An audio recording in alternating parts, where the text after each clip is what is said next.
Shamma, who was at that dinner party. What did you make of it all in the round, the debate? Well, I thought actually it got going. It was at the beginning where everybody was very nervous, but actually I thought that was rather endearing. They ought to be nervous. They ought to have been really on edge, as everybody seems to be thinking, and it was quite right. Nick Clegg actually managed from the beginning to relax. He had an easier job. Gordon Brown had the hardest job, I think.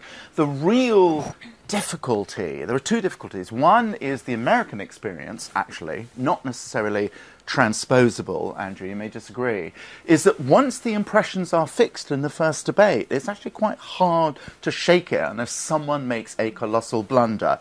It's Cameron's game now to shift the tactic. I was astonished that he was so passive. He did give a wonderful closing speech, but as if he was giving it to an American audience. Hope, not fear, here are my values.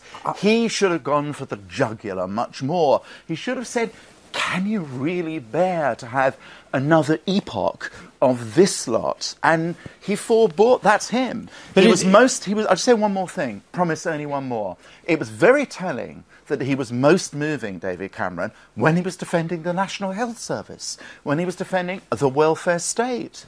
That's a tactical mistake. But he didn't go for the jugular, Michael, and I suspect, well, I'm pretty sure, it's because it was a tactic not to. He was told not to do what he does at Prime Minister's questions because he comes across as the public school bully. Absolutely. And immediately afterwards, Ipsos Mori had been plotting what the audience, a chosen audience, selected audience, very carefully selected audience, had thought, and they were following these lines that went up and down according to people's approval.